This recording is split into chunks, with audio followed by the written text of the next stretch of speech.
The following programming is sponsored by Mark J. Bernstein. The views expressed do not necessarily reflect the views of this station, its management, or Beasley Media Group. Entrepreneur, founder, author, and financial advisor Mark Bernstein helps high-performing business owners turn their visions into reality. Through his innovative work and the Forward Focus Forums, Mark connects entrepreneurs to resources that fuel their success. Founders Forum is a radio show and podcast where entrepreneurs share their journeys, revealing the lessons they've learned and the stories behind their success. Join Mark and his guests for a mix of inspiration, valuable insights, and a little fun. Now, let's dive in.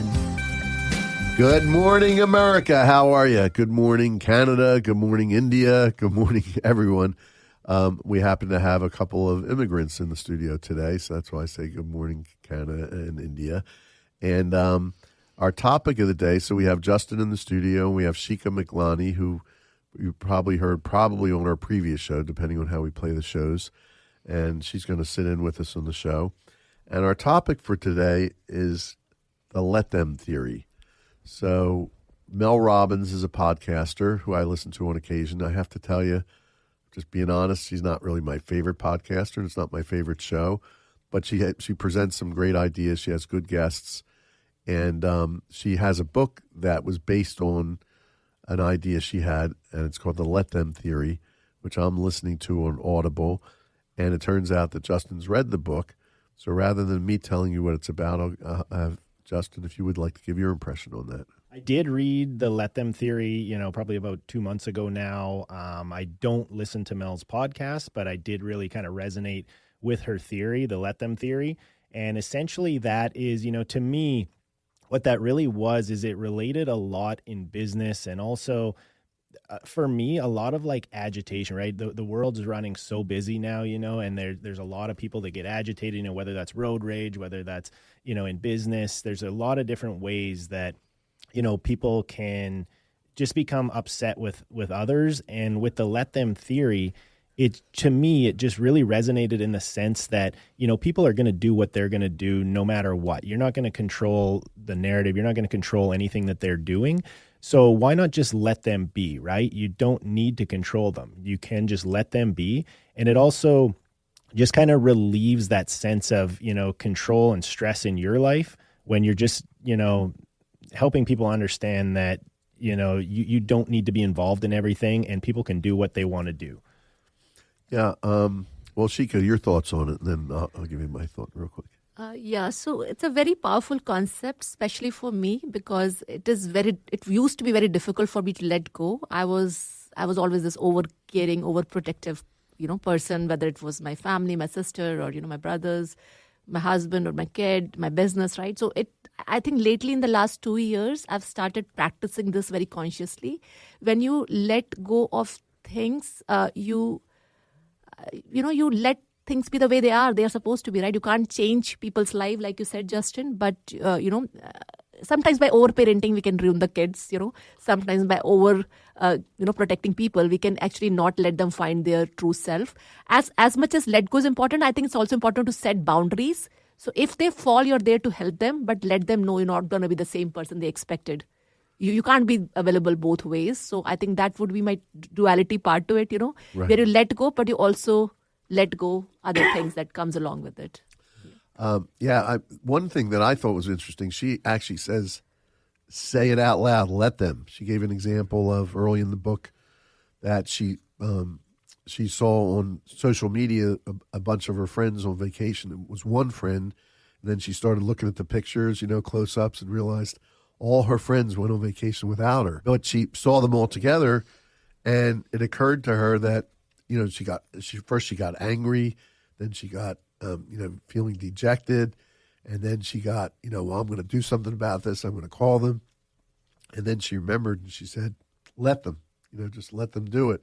She said it out loud several times. And she said each time she said it, it went away. Yeah. And I can jump in there for a second as well, Mark, is just as far as, with the let them theory and just kind of to build off of what you were saying there. I think it's really important to note that over time you actually train yourself to think a certain way. So when you're saying let them out loud and you're continuing to say that over and over again, you're going to eventually train yourself to subconsciously not worry about that over time. So I think that's important to note, that it's not just in that situation. You're actually training your mind for, the future of that. Right. It becomes a habit after a while. I think you're right. Breaking the patterns.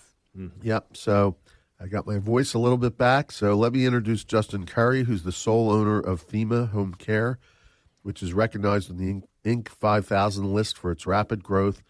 And he's also founder of Masters of Home Care, a consulting firm dedicated to helping home care agency owners, helping other owners scale to $5 million in revenue. He's originally from Saskatchewan, Canada, now resides in Downingtown, PA with his fiance and 3 dogs and a child on the way, right? Not on the way. Actually, she's here now. Oh, she's here. That's right. I'm sorry. I'm behind. And how old is she now? She's only about 5.5 weeks, so brand new. Brand new. So congratulations. Thank you. And welcome. So, Justin, tell us your story. So, like Shika, who came from another country, so did you. So you started in Canada and made your way here. Tell us really what we're trying to find out is your entrepreneurial story, how you came into business. But I know part of that includes your journey to America from Canada. So let's hear about that. Absolutely, yeah. And so I grew up in a town, Turtleford, Saskatchewan. There's only about 500 people there. It was up in northern Canada. And entrepreneurship was not, super visible there, right? There wasn't a lot of people that owned companies. You worked in the oil field or, you farmed with your family. My family was all farmers. So I always had this entrepreneurial spirit, even when I was working, I used to pull pipe wrenches in northern Saskatchewan. That's how I kind of started working. In the oil business, in the oil business, yeah. And so I did that for about 10 years. So this isn't something that I started doing when I was 16 or anything like that. But I always had it in the back of my head that I wanted to do something more. I just wasn't cut out for, the Monday to Friday, 8 to 5 kind of thing. I wanted to buy myself some freedom in the future as well. And I just had a really strong interest in business. So from there, when I was about 27, I moved to Calgary, Alberta, where, there was at the time, there was about 1 million people in Calgary. So there was a lot more opportunity there. And I started working just as a contractor. I was doing inspections in the oil and gas. And that was my first foray, into actual, entrepreneurship, even though I was just consulting on my own. And from there, I actually had a partner approach me, and he owned a very large inspection agency. But what I did was very specialized. So he wanted to do an offshoot of that. So we started a company together and we partnered on that. And that was called Petromech Inspection Services. And so with that, he was a really, really great mentor of mine. He was, he's a bit older than me. He had a lot more business experience. So he's who I learned a lot from. And also, in Canada doing inspections, it wasn't uncommon to drive to a site that was 14 hours away in a day. So I got a lot of time to listen to podcasts and listen to books and, just kind of just learn on the go. And so I learned a lot about that. Around that same time, I met my fiance, who's from this area here in Pennsylvania. And that was ultimately when we made the decision that I was going to move down here and start my own company, and home care was where we wanted to be. That was how many years ago was that? That was just shy of 8 years ago now. And why home care? So we're very close-knit family in our community. I have a very large family. And so when my grandma became ill, we all worked together to try and find solutions for her. And that's where the family really stepped in. But what I really noticed is that not everybody has that big extended family, right? Like we were very lucky to have that. And so just knowing that there's seniors out there that just don't have access to that, and they also don't have, the funds and things like that to pay for that long-term care, it was just really an opportunity to be able to help those seniors out, all while combining my love of business. So it was almost a personal passion of yours, given your family situation, and combined with you saw a business opportunity, a way to make money. Absolutely, absolutely. And I think it's important to note Thema as well is a mixture of my grandma's first names, so Thelma and Jermaine. So what is it, Thelma? Thelma and Jermaine, and it's Thema Home Care. Yeah, that's great, interesting. So you started the company. What kind of challenges did you have? I know it kind of started with your immigration to the U.S. Yeah, so immigration was actually, I always like to say it was actually more of a challenge than starting the actual company, because I had some big challenges with just the legalities of it. I actually, got turned around at the border twice and got flagged because of just bad legal advice. So I had to end up parting ways with that legal firm, and that didn't go very well. But I ended up eventually getting here, getting my visa. I was still flagged for a few years afterwards, so they would pull me into secondary, and so it was a long process. But I had to do that while starting the company and already investing money into the company. So needless to say, I mean, there was a lot of moving parts. It was not just get out there and market the company. It was, hey, let's try and get this visa thing figured out too. Well, thankfully you did it 8 years ago and not today, right? I think it might be a little tougher today. It might have been a bit of a challenge today, yeah. Interesting. So what kind of challenges business-wise did you have in starting the business? You name it. I mean, that was the first business that I started, on my own. I always had a partner before who kind of paved the way. And, you get a lot of experience just kind of through just watching him do his thing, but you're not actively doing it yourself, right? So I had to learn a lot of things the hard way early on. I mean, when you start dealing with the financials of it, cash flow, I learned pretty quickly that, some of the programs just were not viable to work with, some of the insurance payers. And I just really spent the first couple of years learning. We were really good at sales. We could sell and bring people in. But as far as the overall health of the business, from a financial standpoint, from a strategic standpoint, we really needed to kind of narrow that down and optimize that over time. And tell me about the growth of the business and what's happened over the last 8 years. Yeah, so we've grown every year since we started, except for it wasn't actually COVID. We grew during COVID.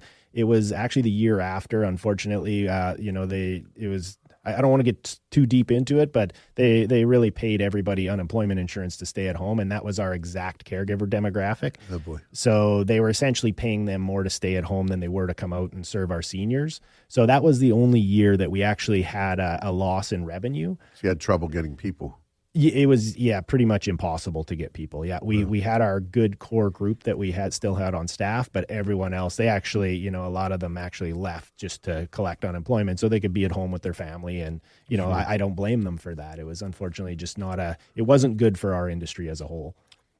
Has that resolved itself? You're back to having people again now? Or? Absolutely. Yeah, we don't have any staffing issues. We kind of have a model where we charge a little bit higher rates, but we're also offering a lot more value, but it allows us to pay our staff a lot better than our competitors as well. So that's been a really good strategy. And obviously the company's profitable because you're now consulting with other home care agencies to show them how to be profitable. So tell me how that occurred, how that happened. Yeah, that was kind of funny. That was more of just kind of a passion project. Obviously, I'm here, right? I love talking about business and growth and scaling. And, I wanted to help other owners kind of avoid the pitfalls that I did off the start. And there's a lot of agencies out there that are in, that even just 0 to 500,000 range, right? They just can't get things moving because they don't have that background and that experience. So I essentially just started posting some short videos on TikTok and Instagram and things like that. And I started to develop quite a following. And with that, people started reaching out to me, right? They wanted to know if I was doing any consulting, if I had any programs. And so what I did with that was I just built basically a course and mentorship program. And now we have, a bunch of students inside of that. And I go in and do group coaching, weekly group coaching. We have a bunch of different kind of packages in there. And we're just helping other owners, become successful. You do this remotely, I imagine? Or we do, yeah. That was a big thing for me. I mean, that's why I got into business, was for freedom and mobility. Right. And, I don't want to be tied down to anything. Sure. Do you see that? Do you see the future of your business being more on the consulting side or continuing to grow your agency, or both? You know what? It's going to actually be continuing to grow my agency. I've found, after starting the consulting side, as much as I like talking to everybody, not everybody has the same work ethic. Not everybody has the same mindset. And we work to help people, improve upon that. But really, I mean, there's a lot of busy work with that. So with Thema Home Care, with the agency, we have a really strong exit plan that we want to do in a few years. So, I mean, that's going to kind of take a lot of my focus. So we're going to be working on that. Shika has a question, I believe. Sure. Hey, Justin, you mentioned that you immigrated from Canada, and I'm an immigrant too. I came from India, far, far away from East. So I was just curious to know your story, what has been your experiences, and if you can share it with the audience. Yeah, absolutely. So, and I guess just from the, what to expect side, like when you come to the U.S., it was a lot more business friendly. I mean, when I came down to the US, I obviously ran a business up in Canada and then started one in the US. And I can tell you firsthand that it's just, there's a lot more opportunity here, and the government seems to work more with you instead of against you. It's almost a negative thing to grow your business in Canada. So it was really challenging to grow there. So with that, I mean, yeah, it brought a lot of opportunity, and I mean that's part of the reason for our success as well. I think is because we're used to all this red tape and roadblocks, and then moving here, it's there is still those things, but not on the same level. With that, we're going to take a quick commercial break, and we'll be right back on Founders Forum. Are you a home care agency ready to scale your business to new heights? Master of Home Care is here to help. Founded by the owner of Thema Home Care, an INC 5,000 fastest growing company, we specialize in guiding home care agencies up to $5 million in revenue. Whether you're an independent agency or a private equity firm expanding your locations, we've got you covered. We focus in helping you attract VIP private pay clients so you can avoid the complexity and government of insurance services while building a recession-proof business. Serving seniors over 65, we know how to help you thrive in the private pay market. Visit masterofhomecares.com or sign up for a newsletter, homecareba.com, for exclusive insights and strategies. Scale smarter with Masters of Home Care.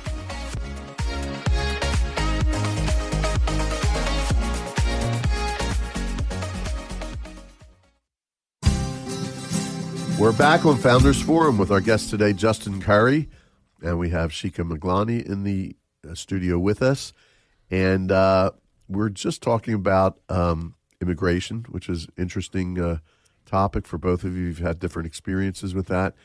I do want to ask you, make sure we have enough time for this. We always like to talk about future vision.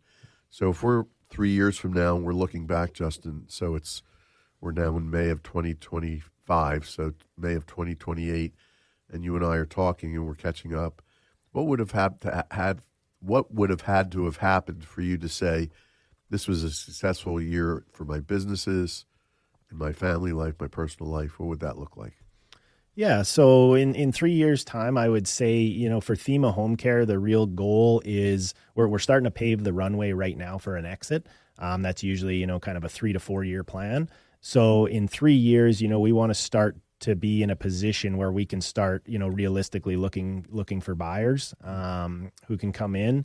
And as far as family, I'm kind of there right now. I mean, I have a 5-week-old, and I've spent 2 days in the office, I think, since I've had her, and we've actually grown. So I think that's so I think things are going well. We have some really good systems and everything built, and we're really, for that next 3 year path, I think we're really, without me working, 18 hours a day, we are going to continue to grow and hopefully be ready to sell at that point.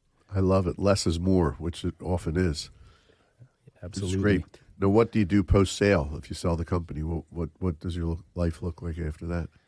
Good question. I've considered a lot of different things at that point, and one of the things that I'm really passionate about is actually shelter animals. So we foster a lot of dogs. We have 3 dogs, and those places, they don't have a lot of funding, right? So they don't run super efficiently.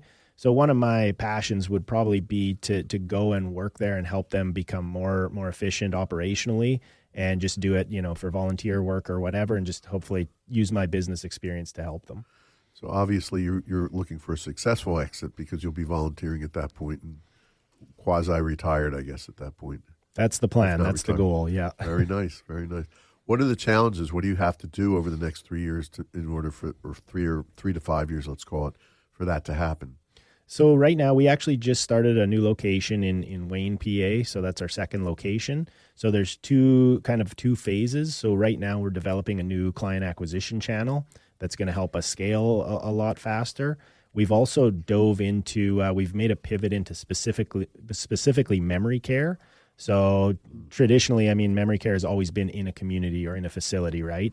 And what we've done is we built a program. We have experts in on the team now that are going to allow us to offer that memory care at home. So that's part of the plan. And then also over the next couple of years, we won't be doing it this year, but likely next year, we're going to be looking at doing a couple acquisitions as well.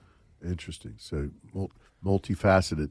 Is this all under your jurisdiction, or do you have do you have still a partner? You don't have a partner in the business, so do you have leaders in the business that will help you with, let's say, acquisitions or new client acquisition, or is that all on you? So that's going to be my part. So I brought in an executive director about 6 months ago now, and she is phenomenal. She runs the show in my agency. We were really lucky to have her on board. And so that's really allowed me to free up my time to work on strategy and growth. And so I'm going to be working a lot with those acquisitions. And I'm guessing that what you're doing, there's a concept called unique ability. You find people to do the things that you're good at, but maybe other people could do just as well or better. And you focus on the things that you're really great at. And that sounds like strategy and growth and vision for the future is your thing. Absolutely. And that's my passion too. And that's what I study a lot of. And I think it's kind of funny to say, I don't have a secondary schooling or anything like that. But what I've always done is I just learn ahead of the curve. So right now we're in a position to scale, right? So over the last year, I've been learning a ton about scaling and talking to consultants about scaling and just kind of, trying to learn ahead of time.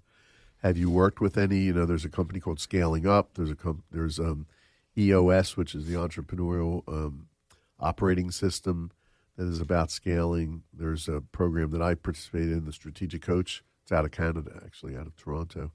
Have you looked at any of those types of programs or outside help for that? Or Yeah, we have. Yeah, I've read all the Scaling Up with Vern Harnish and Traction by Gina Wickman and everything for EOS. And we actually utilized some of the EOS tools. We haven't had an implementer come in because on my staff, we don't have a huge executive team. It's more just like myself, the executive director, and the rest are, employee staff members. So it's not super beneficial to us, but still the structure of it really helps out. That's my company as well. We're not set up really for EOS as such, but we're using some of the principles, it sounds like very similar. Yeah. Right.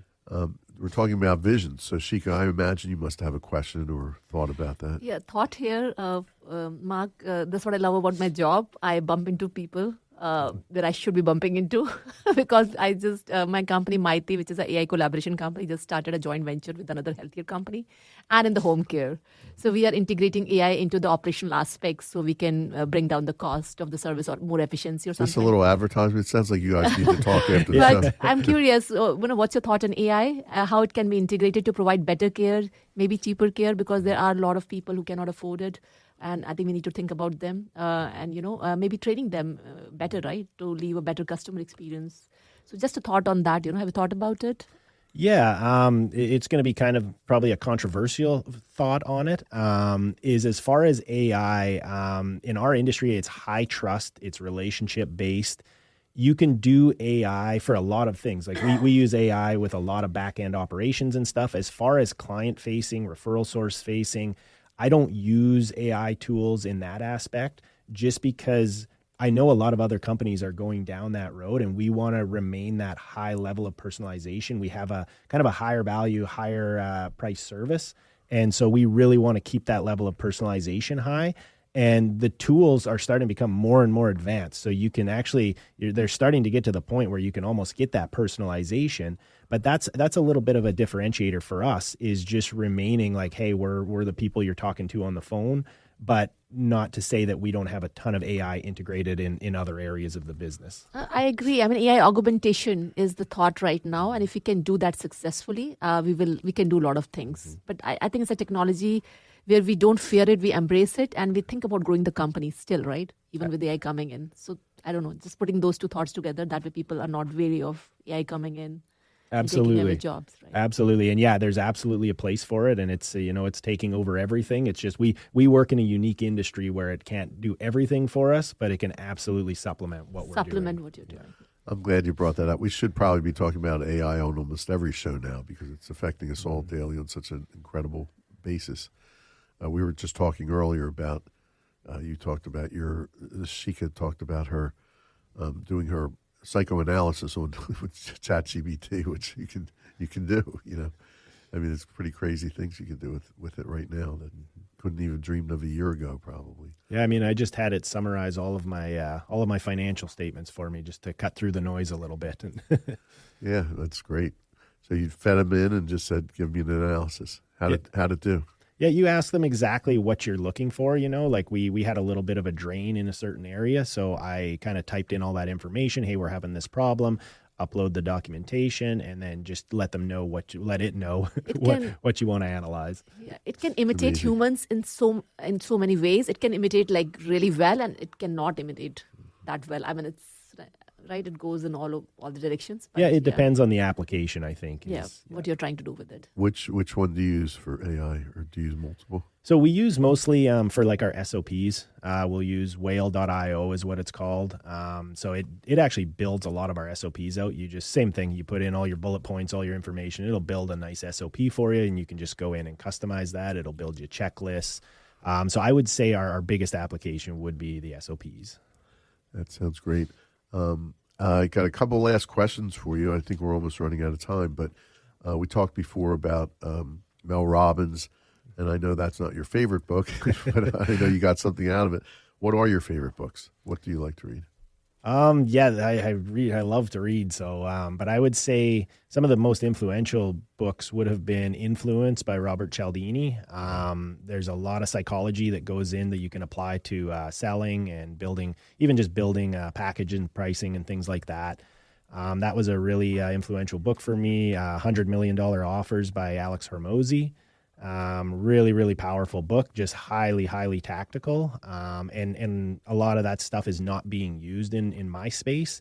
So we've really applied a lot of it to the space, and we've seen a lot of success with it. And then on the personal side, I would say Man's Search for Meaning by Viktor Frankl. Oh, yeah. Very powerful book on mindset. And he was in a concentration camp and he kept a positive attitude. So if he can do that, then we all can. Very inspirational book. One of my favorites, too. Lastly, what advice would you give yourself to your younger self if you could? Yeah, I would say not to confuse motion with progress, in the sense that, especially when we start out as entrepreneurs, there is a time where you have to grind, and you're going to be working those 14-hour days, but don't get stuck in that. I was very intentional about, I want to work 8 hours a day. Once I have a child come, I want to work 4 hours a day. And so just don't confuse, because you're working 18 hours a day doesn't mean you're moving forward. Be very intentional about prioritizing. And that's what I would tell myself. That's wonderful advice for your younger self and for all our listeners, I think. Justin, believe it or not, time flies on the show and we're out of time. But thanks so much for being here. Shika, thanks for joining us again. And thank you all for listening, and we'll talk to you again next week on Founders Forum.